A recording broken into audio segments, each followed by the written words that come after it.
Hello friends, welcome back to my channel. हाजिर हूँ एक नई लव स्टोरी लेकर। तो चलिए वीडियो को स्टार्ट करते हैं। कहानी की शुरुआत में हमें एक के पॉप ग्रुप दिखाया जाता है, जहाँ पर ये तीनों लोग हमारे हीरो को एक कार्ट पर लेकर जा रहे होते हैं, क्योंकि आज उनका कॉन्सर्ट होता है। हमारे हीरो ने बहुत ही ज्यादा पी ली होती है, जिस वजह से वो टुन होकर पड़ा होता है। ये लोग शॉर्टकट रास्ता अपनाने के लिए मार्केट से निकल रहे होते हैं, जिस वजह से मार्केट में हर जगह अफरा तफरी मच जाती है। तभी कार किसी चीज से टकरा जाती है, जिस वजह से हमारा हीरो तो हवा में झूलने लग जाता है, साथ में अल्कोहल भी। ये तीनों तो शौक होकर इसे देखने लग जाते हैं। ये योक होता है और लंबे बालों वाला हान है, और ये है कीचुन। और हमारा हीरो, उसका नाम मिंगी होता है। वही ग्रुप का मेन वोकलिस्ट होता है। मिंगी धड़ाम से नीचे गिरता है। उसे देखकर योक बोलता है, लगता है अभी से होश आ जाएगा। लोगों की वजह से एक लड़की को चोट भी लग जाती है, इसलिए वो अपने बॉयफ्रेंड को बुलाती है। उसका जो बॉयफ्रेंड होता है वो एकदम हट्टा कट्टा था। उसे देखने के बाद ये चारों लोग तो यहाँ से भाग जाते हैं। ऑडियंस एक्सो का इंतजार कर रही होती है। वहाँ पर ये चारों लोग पहुँच जाते हैं। जैसे ही मिंगी रॉक एंड रोल बोलता है तो सारी ऑडियंस नाचने लग जाती है। इसके बाद हमें 7 साल के बाद का सीन दिखाया जाता है, जहाँ पर मिंगी बेचारा अकेला ही गाना गा रहा होता है और उसके सामने सारे बूढ़े लोग बैठे हुए होते हैं। मिंगी सोच रहा होता है, एक टाइम पर मैं सुपरस्टार हुआ करता था, लेकिन अब तो मैं लूजर हो गया हूँ। जैसे ही वो गाना खत्म करता है तो वहाँ पर हाई स्कूल की 3 लड़कियाँ आ जाती हैं। वो बोलती है, एक्सो कहाँ पर है और ये गधा कौन है? एक लड़की बोलती है, मैंने 2 घंटे मेकअप किया ताकि मैं अपने एक्सो उप्पा को देख सकूं। तीसरी लड़की बोलती है, ये लड़का ना हमारे एक्सो उप्पा का नाम चुरा रहा है, ये उसकी कॉपी कर रहा है। ये सुनकर मिंगी बोलता है, देखो जरा, मैंने एक्सो का नाम चुराया नहीं है, मेरी टीम का नाम एक्सीलेंट सोल था। शॉर्ट में एक्सो हुआ ना, तो कॉपी मैंने नहीं की है, तुम्हारे उप्पा ने की है। और दूसरी बात सोच समझ कर बोला करो। ये सुनकर उन तीनों लड़कियों को गुस्सा आ जाता है और वो मिंगी को पीट कर वहाँ से चली जाती है। मिंगी गार से जाते हुए उन लड़कियों को गालियाँ दे रहा होता है। तो स्कूल की लड़कियाँ मुझे कैसे मार सकती हैं? और फिर बोलता है, मैंने तो गाना गाया था, उसके बदले में मुझे पैसे मिलने चाहिए थे, और उन लोगों ने तो मुझे मिर्ची पकड़ा दी। वो बिखरी हुई मिर्चों को समेट रहा होता है। तभी उसका एक्सीडेंट हो जाता है। वो बोलता है, ये सब कुछ मेरे साथ ही क्यों हो रहा है?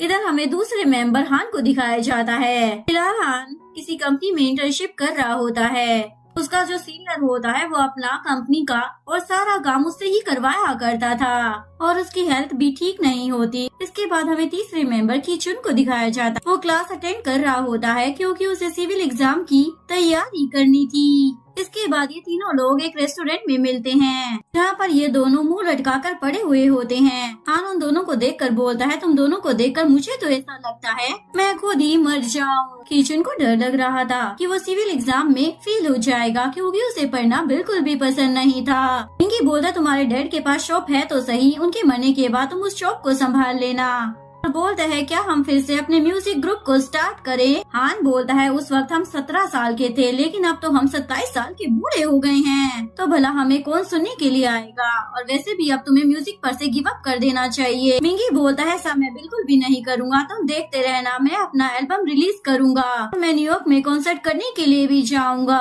हान बोलता है, भूल जाओ, लेकिन आज जब मैं हॉस्पिटल गया था ना, तो मैंने योक को देखा था, लगता है वो वहाँ पर इंटर्नशिप कर रहा है। मिंगी बोलता है, उस कमीनी का तो नाम मत लो, उसकी वजह से ही आज हमारा ये हाल हुआ है। यहाँ पर टीवी में यूना का गाना चल रहा होता है, जो देखकर मिंगी सैड हो जाता है और वहाँ से जाने लगता है।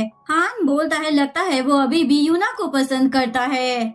अभी उसे होश आता है, मिंगी ने बिल तो पे किया ही नहीं है। तो वो उसे चिल्लाकर बोलता है, अरे भाई, बिल तो पे कर जाओ। ये सुनकर मिंगी स्पीड से भागने लग जाता है। इसके बाद वो किचन की तरफ देखता है, जो वहाँ से गायब होता है। हान जब दूसरी तरफ देखता है तो कीचुन अपने जूते लेकर भाग रहा होता है। इसके बाद मिंगी जैसे ही अपने घर पर आता है तो कुछ गुंडे उसे किडनैप कर लेते हैं और उसे उल्टा लटका देते हैं। उन गुंडों का बॉस उन्हें बोलता है, क्या तुम इडियट हो? क्योंकि जिसने भी मेरे पास से पैसा लिया है वो लोग या तो आइलैंड में चले जाते हैं या फिर विलेज भाग जाते हैं, और तुम तो मेरे घर के सामने ही रहने के लिए आ गए। और तुम्हें पता भी है क्या, तुम्हें ढूंढने के चक्कर में मेरा कितना ज्यादा पेट्रोल खर्च हुआ है? मिंगी बोलता है, 7,000, मुझे आपको इतना ही पे करना है ना? वो बॉस बोलता है, नहीं, अब तो 1 मिलियन हो गया है। ये सुनकर वो डर जाता है और बोलता है, मुझे एक साथ दे दो, मैं आपको आपके पैसे चुका दूंगा। 1 साल का सुनकर वो अपने बंदों को ऑर्डर देता है, इसकी सर्जरी करा दो और किडनी निकाल लो। तभी बॉस की नजर मिंगी के गिटार पर जाती है। अपने बंदों को बोलता है रुको जरा, और मिंगी से पूछता है तुम्हें ये गिटार कहाँ से मिला। मिंगी बोलता है जब मैं छोटा था ना, माउंटेन पर गया था, किसी अंकल ने इस गिटार को छोड़ दिया था तो मैंने अपने पास रख लिया और मैंने इसे चोरी नहीं किया है। ये सुनकर बॉस तो इमोशनल हो जाता है और मिंगी को 3 महीने का टाइम देकर वहाँ से चला जाता है। नेक्स्ट डे किसी का फ्यूनरल चल रहा होता है। यहाँ पर हमारी फीमेल लीड यूनी भी होती है। यूनी फूलों को चुरा रही होती है तो एक बंदा बोलता है तुम यहाँ से फूल क्यों ले रही हो, क्या तुम चोरी कर रही हो। यूनी बोलती है देखो जरा उस तरफ, वहाँ पर भी किसी का फ्यूनरल चल रहा है, वहाँ पर एक भी फ्लावर नहीं है तो मुझे वहाँ पर ये फ्लावर लगाने हैं। उसके बाद वो अपने गाँव वालों के पास आती है। वो बोलती है मुझे अपनी गाय को चारा खिलाना है इसलिए मैं यहाँ से जा रही हूँ। वो भागते हुए जाने लगती है, तभी वो मिंगी से टकरा जाती है। मिंगी का चश्मा उससे टूट जाता है इसलिए वो गुस्सा करने लग जाता है। तुम्हें मालूम भी है क्या, 1 साल मैंने पार्ट टाइम जॉब कर चश्मा लिया था और तुमने इसे एक झटके में ही तोड़ दिया। मिंगी बोलती है ये चश्मा कितने का था, मैं पैसे दे देती हूँ। तो वो 2 उंगलियाँ दिखा देता है। यूनी बोलती है अच्छा $20। वो बोलता है बिल्कुल नहीं, $2000। यूनी बोलती है $2000 का भी चश्मा आता है क्या, वैसे तुम 100 मीटर की रेस कितनी देर में खत्म कर लेते हो। तो वो बोलता है कि 14 सेकेंड। यूनी बोलती है मैं 12 सेकेंड में पूरा करती हूँ। बोलकर वो वहाँ से भागने लग जाती है और मिंगी उसके पीछे भागता है। यूनी तो कूद कर सीधा अपनी फटफटिया में बैठ जाती है। ये देखकर मिंगी को तो चक्कर ही आने लग जाते हैं। उसके बाद वो अपनी ग्रैंडमा के फ्यूनरल में आ जाता है। चुपचाप वहाँ पर बैठा हुआ होता है। तभी वहाँ पर एक गांव वाला आता है जिसका नाम संदूक होता है। मिंगी को उसके पास से शराब की स्मेल आ रही होती है। संदूक उसे बोलता है मैं तुम्हारी ग्रैंडमा के गांव में ही रहता हूँ, तुम्हारी ग्रैंडमा ने ना तुम्हारे लिए एक वसीयत भी छोड़ रखी है। वो पूछता है कैसी वसीयत। संदूक बोलता है ज्यादा नहीं, बस 10,000 एकड़ जमीन। मिंगी के तो होश ही उड़ जाते हैं। क्या कहा, 10 नहीं 100 नहीं, पूरी 10,000 एकड़ जमीन। वो बोलता है अरे वाह, मैं तो माला माल हो गया, इसे बेचकर मुझे 1 मिलियन तो मिल ही जाएंगे। उसे ऐसा देखकर गांव वाले बोलने लग जाते हैं बेचारा अपनी ग्रैंडमा के गुजर जाने के बाद जोर जोर से रो रहा है।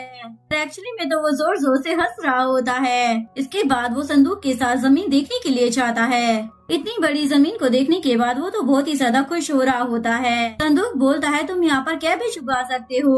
वो पूछता है क्या तुम मुझे बता सकते हो रियल एस्टेट का ऑफिस कहाँ पर है। संदूक बोलता है क्या तुम्हें जमीन के टुकड़े को बेचना चाहते हो। तो वो कहता है कि हाँ। संदूक बोलता है यहाँ पर जमीन के प्राइस इतने ज्यादा नहीं है, अगर तुम इसे बेचते भी हो तो तुम्हें सिर्फ $2000 ही मिलेंगे। ये सुनकर मिंगी की तो स्माइल ही चली जाती है। वो जोर जोर से चिल्लाकर रोने लग जाता है। इसी में मिंगी सड़ा हुआ मुंह लेकर बर्तन साफ कर रहा होता है। उसकी ओनर बोलती है इस कैबेज को पानी से साफ कर दो। मिंगी सही से नहीं कर रहा होता तो उसकी ओनर चाटा मार कर बोलती है जरा ध्यान से करो, तुम्हें मालूम नहीं है कि कैबेज कितने ज्यादा महंगे हैं। आजकल तो कैबेज सोने के भाव बिक रहा है।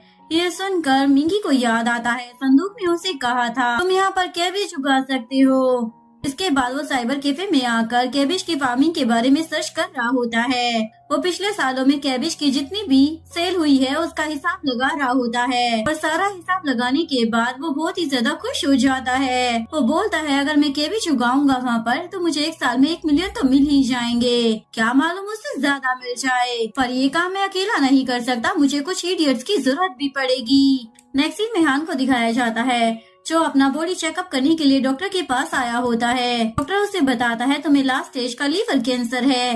हान बोलता है तो मैं कब तक जिंदा रह पाऊंगा। वो बोलता है 1 साल या फिर 6 महीने, हो सकता है 3 महीने, और अगर तुम अनलकी हुए तो अभी भी मर सकते हो। हान सोच रहा होता है ये सब कुछ मेरे साथ ही क्यों हो रहा है। तभी मिंगी उसके पास आता है। मिंगी उसे साइड में ले जाकर उसे कैबेज की फार्मिंग के बारे में सारा प्रोसेस समझा देता है। उसे अपने साथ गांव में चलने के लिए बोलता है, लेकिन हान तो उसे धक्का देकर वहाँ से चला जाता है। इसके बाद वो किचन के पास जाता है। किचन का पढ़ाई में बिल्कुल भी मन नहीं लग रहा था। मिंगी उसे कैबेज की फार्मिंग के बारे में बताता है और वो तो उल्टा सवाल पूछने लग जाता है अगर कैबेज की फार्मिंग से हम इतना ज्यादा अमीर बन सकते हैं तो बाकी फार्मर अमीर क्यों नहीं हुए। मुझे तो इसमें कोई फायदा नजर नहीं आ रहा। वो बोलता है तुम करो, तुम्हें जो करना है वो करो, मैं अकेला ही सब कुछ संभाल लूंगा। के बाद हान रात में केरोको में आता है। सीनियर के कहने पर हान यहाँ पर गिटार बजा रहा होता है तो उसका सीनियर उसकी बेइज्जती करने लग जाता है। तुम तो किसी भी काम के नहीं हो, तुम्हें तो एक गिटार भी ढंग से बजाना नहीं आता, तुम क्या सिंगिंग कर पाओगे। ये बात हान के दिल पे लग जाती है, इसलिए वो जोर जोर से चिल्लाने लग जाता है और वो इतनी जोर से गिटार बजाता है कि सभी लोगों के कान के पर्दे ही फट जाते हैं। उसका सीनियर जब उसे चुप होने के लिए बोलता है तो हान रूम की चीजें इधर उधर फेंकने लग जाता है। इवन वो अपने सीनियर को भी पीट देता है। उसके बाद अपनी सारी भड़ास निकालने के बाद वो मिंगी के पास आता है। मिंगी को बोलता है क्या तुम्हारा ऑफर अभी भी वैलिड है, तो वो हाँ बोल देता है। हान बोलता है अगर तुमने 1 मिलियन नहीं कमाए और एल्बम रिलीज नहीं किया तो मैं तुम्हें जान से मार डालूंगा।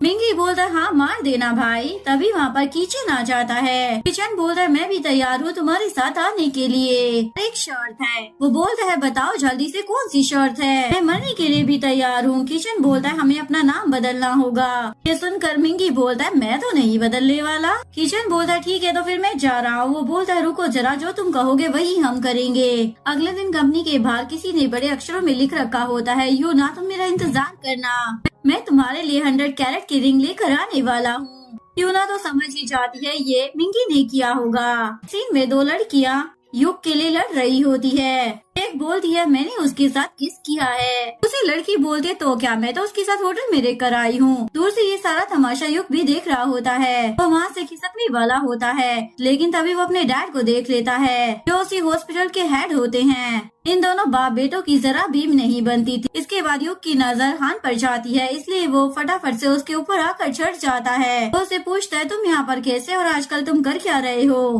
हान बोलता है मैं तुम्हें बताना तो नहीं चाहता पर बता देता हूँ, मैं किचन और मिंगी फार्मिंग करने के लिए गांव जा रहे हैं। युग कहता है कैबेज की फार्मिंग, इसमें तो बड़ा मजा आएगा।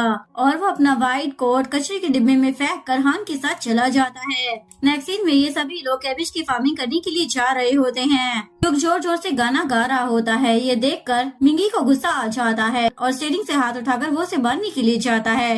नेक्स्ट सीन में ये दोनों आपस में लड़ रहे होते हैं। मिंगी बोलता है तुम यहाँ पर कर क्या रहे हो, तुम भूल गए हो तुमने हमारे साथ क्या किया था। युग बोलता है तुम पास्ट को भूल क्यों नहीं चाहते। ये सुनकर मिंग उसे मारने के लिए जाता है पर ये दोनों उसे रोक लेते हैं। नेक्स्ट सीन में ये सारे लोग मिंगी के होम टाउन में आ जाते हैं। इसके बाद वो सबको जमीन दिखाने के लिए ले जाता है। इतनी बड़ी जमीन को देखकर सभी लोग सोचने लग जाते हैं यहाँ पर तो कैबेज की बारिश होगी और अचानक से ही कैबेज फूटकर पैसे बन जाएंगे। इसके बाद मिंगी सभी को अपने घर लेकर आ जाता है। घर का हुलिया देखकर किचन बोलता है क्या ये घर है, इसमें हम लोग यहाँ पर रहने वाले हैं क्या। मिंगी बोलता है ये बहुत ही ज्यादा मजबूत है, लेकिन जैसे ही वो फर्श पर कदम रखता है तो फर्श ही टूट जाता है।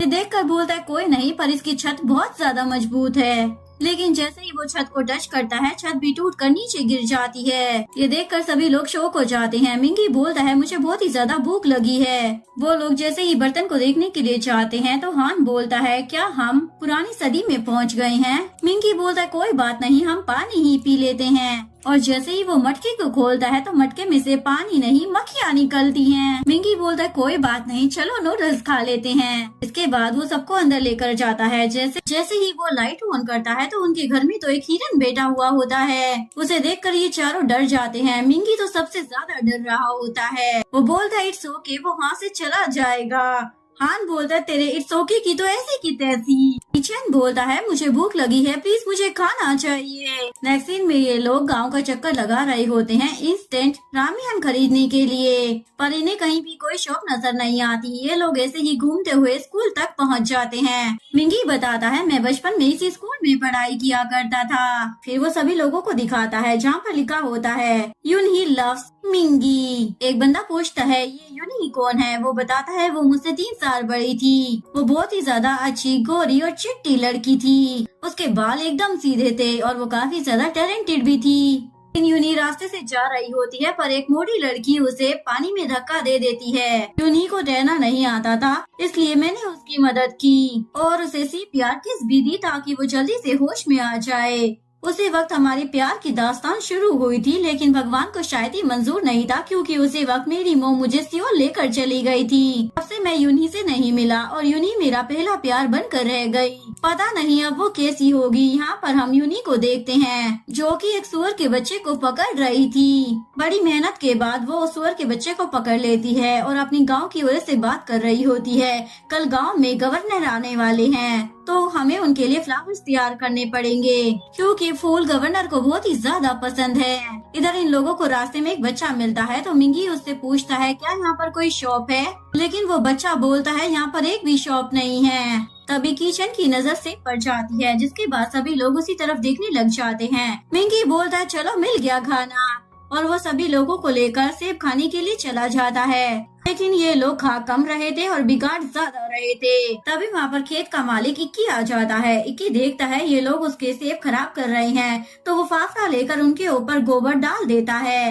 ये लोग बचने के लिए भाग जाते हैं और एक नाले में आकर छुप जाते हैं। युग अपने आप को सूंघ कर बोलता है अरे छी ये तो गोबर है। नेक्स्ट सीन में ये सभी लोग अपने आप को साफ कर रहे होते हैं। तभी इक्की वहाँ पर आ जाता है। उसे देखकर ये लोग फिर से भागने लग जाते हैं। नेक्स्ट सीन में मंगू नाम के एक बंदे को दिखाया जाता है। उसे अपनी उगाई हुई चीजें कुछ ज्यादा ही पसंद थी। मंगू अपनी मोम को देखकर बोलता है मोम आप इतनी ज्यादा जवान दिख रही हैं और मैं आपका बेटा होकर भी इतना ज्यादा बूढ़ा दिख रहा हूँ। कोई तो मुझे आपका ग्रैंडपा कहकर चला जाता है, ये मुझे बिल्कुल भी पसंद नहीं है। उसके बाद वो अपनी बहन इजी को बोलता है तुम शादी कर कब जाने वाली हो। इजी बोलती है शादी तो मैं भी करना चाहती हूँ, पर इस गांव में सारे आदमी बूढ़े हैं, तो मैं किससे शादी करूँ।